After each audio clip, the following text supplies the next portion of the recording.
clairvoyance of being press is limited, and so we rely on press releases. It's been one of those quiet news weeks, so it's got quite a mix of stories to talk about. The first story is more of a noting, as the person who manages the press release list that I used slid in a reference to René Artois. Kudos to you, sir! Well, also means I have to talk about Call of Duty now. And all it's for is for the latest DLC map pack.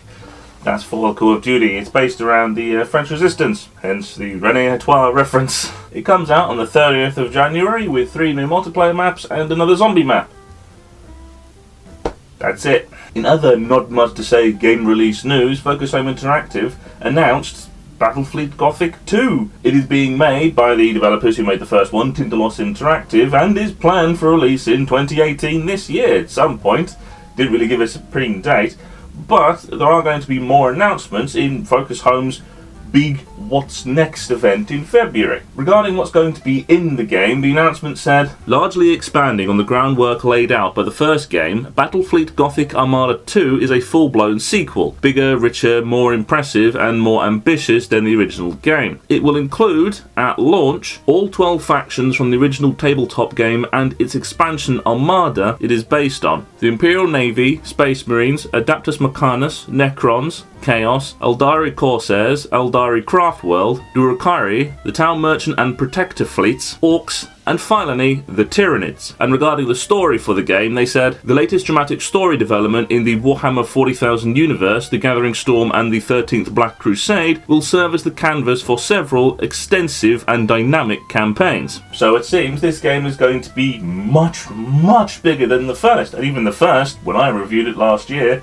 I reviewed it very highly. So I'm quite interested to see how this new sequel goes. And moving from Focus Home to other publishers, it's time to talk about Sega. In some light Sega news, they have officially announced the Make War Not Love 5 campaign that's going to be going on during February. For the last few years, Sega has used the event to give out free copies of the game, big PR stunt to hand out DLC and free games. At this point of time, there is no confirmation about what games are going to be on there, but regarding Sega as the developer that is also behind Total War franchise, Dawn of War, as well as many other that include the backlog of Sonic, it's safe to say they have quite a few to choose from. If you want to be notified about what games are going to be in this year's catalogue, then go to the MakeWarNotLove.com website and put in your email address. The bit of other Sega news is that Sega and new developer Interior Night have signed up to a publishing deal. While no game has been officially announced by the developer, they are aiming for a new IP that is aimed for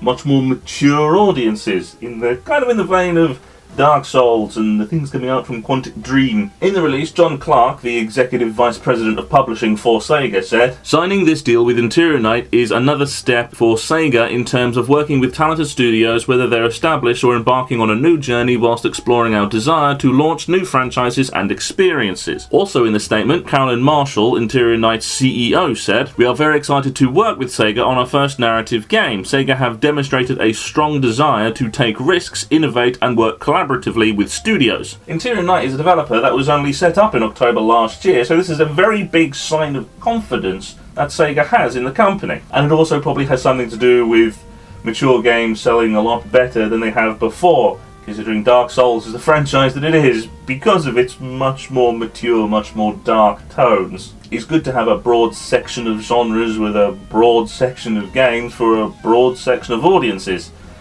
It's just good to have people play games. The last news story for today is one from EA, who have said they have signed a deal with Disney to televise their EA Majors tournament for NFL Madden 18. In the release, they said, the Madden NFL Ultimate League is the first ever competitive gaming esports league of its kind, featuring one-on-one competition between 16 of the best Madden NFL 18 players, and will run from Friday, February 2nd for 2.5 months of thrilling esports entertainment, culminating in the NFL Draft on April 28th. As part of the release, they gave a generalised schedule that they plan to go by, and there's quite a lot of stuff coming. Disney really has been cementing its connection with EA, not just through its franchise games like Star Wars, but with this, it's now the actual Disney channels and Disney's also owned ESPN, kind of cementing the connection. This is a very significant deal, not just for the fans, but the fact that it's EA and Disney teaming up once again, two very large,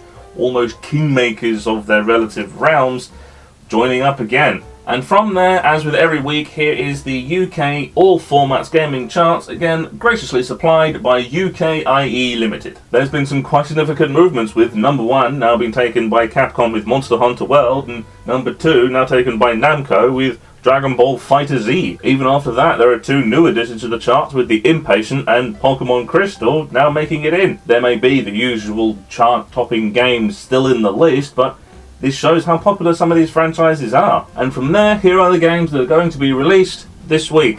If you want to read them all, pause the video. And that's it for this week. If you found this video informative, please do consider subscribing and sharing the video around. It really does help, and I will see you next week for the next Press Rush.